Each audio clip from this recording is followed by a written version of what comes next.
ये इस समय हम उत्तराखंड की धरती पर हैं और उधम सिंह नगर में है खटीमा में। मैं नीचे बैठा इसलिए हूं क्योंकि इस जमीन के लिए, इस उत्तराखंड के लिए जिन्होंने लड़ाई लड़ी थी, जैसे मैंने आपको बताया कि कौन है असली और कौन है नकली राज्य आंदोलनकारी, जिनकी वजह से जिन्होंने कुर्बानियां दी थी।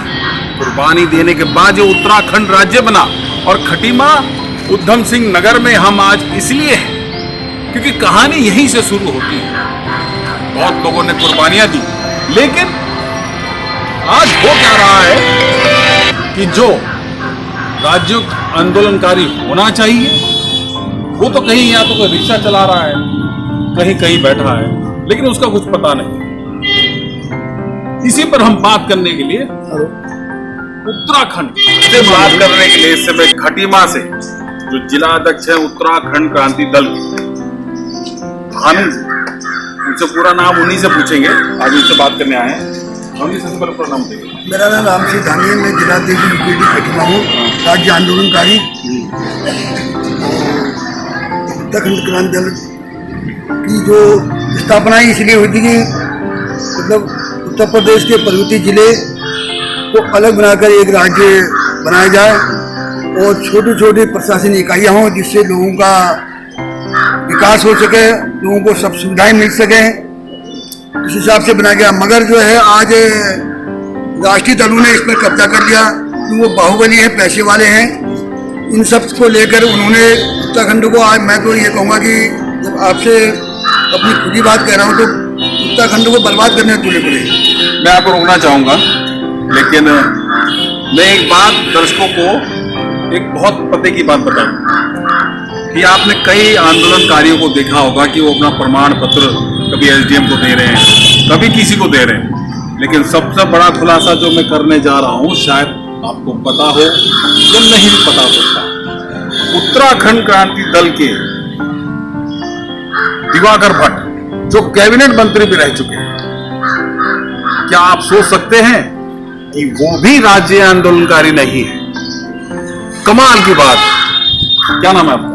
मुकेश मोहन शर्मा जी, राज्य आंदोलनकारी हूँ, पूर्व जिला अध्यक्ष उत्तराखंड क्रांति दल। तो ऐसा क्या है कि दिवाकर भट्ट जी ने इतना बड़ा आंदोलन किया और उन्होंने अपनी माता जी और अपनी पत्नी को भी खो दिया। शायद सरकार को ये नहीं देखना चाहिए। धामी सरकार जी, आपको ये देखना चाहिए, हम आपके क्षेत्र में ही हैं। लेकिन ये तो बहुत बड़ा मसला है कि दिवाकर भट्ट जैसे जो नेता है वो राज्य आंदोलनकारी नहीं है। राज्य आंदोलनकारी चिन्हीकरण प्रक्रिया में जो पक्षपात किया, जो सत्ता में बैठे लोग थे, उन्होंने अपने अपने लोगों को तो चिन्हित कर दिया। ये कह सकते हैं कि अंधा बाटे रेवड़ी अपने अपनों को दे। और परिणाम ये हुआ कि जो मूल जो राज्य आंदोलनकारी थे वो आज भी सड़कों पर भटक रहे हैं और अपने लिए प्रमाण पत्र की मांग कर रहे हैं, और इस बात के लिए अड़े हुए हैं कि राज्य निर्माण की जो मूल अवधारणा थी, जब तक वो पूरी नहीं होगी हम चैन से नहीं बैठेंगे। तो मैं सही कह रहा हूँ? कौन असली कौन नकली? बिल्कुल सही कह रहे हैं। आपको मैंने इससे पहले बताया गया, यही नहीं जो कि राज्य निर्माता पार्टी उग्रवाद के असली आंदोलनकारी वो लोग थे, मगर उन्हीं को नहीं बनाया था। जिनकी बात तो देखी, एक नहीं सैकड़ों लोग हैं। तो आपको खटीमा क्षेत्र, ये जो पुष्कर सिंह धामी जी की, तो ये तो गृहस्थल है उनका।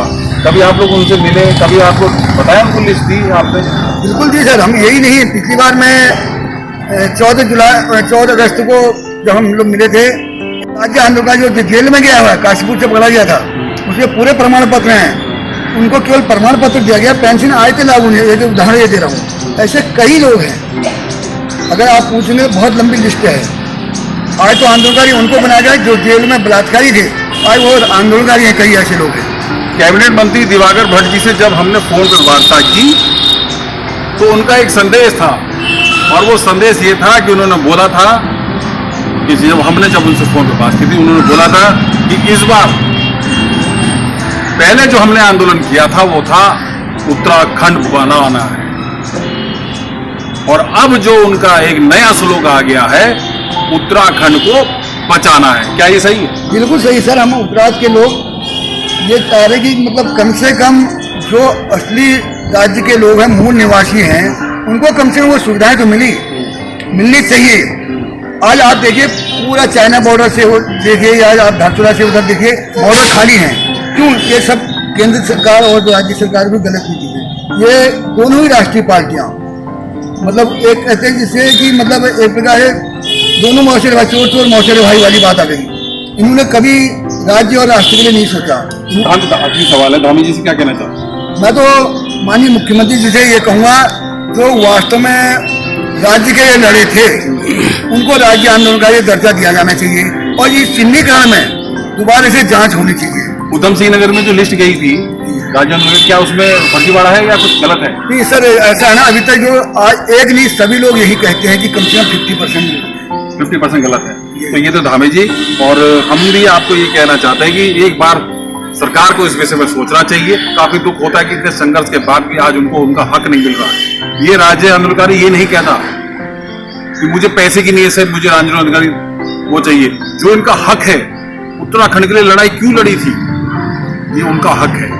और मैं तो सरकार से ये कहना चाहता हूं कि एक बार पुनः जो राज्य आंदोलनकारी हैं उनकी जांच हो जानी चाहिए। जिस तरह भर्ती घोटाला जांच खुला है, शायद कहीं राज्य आंदोलनकारी घोटाला ने ना निकल आए। देखते रहिए खटीमा।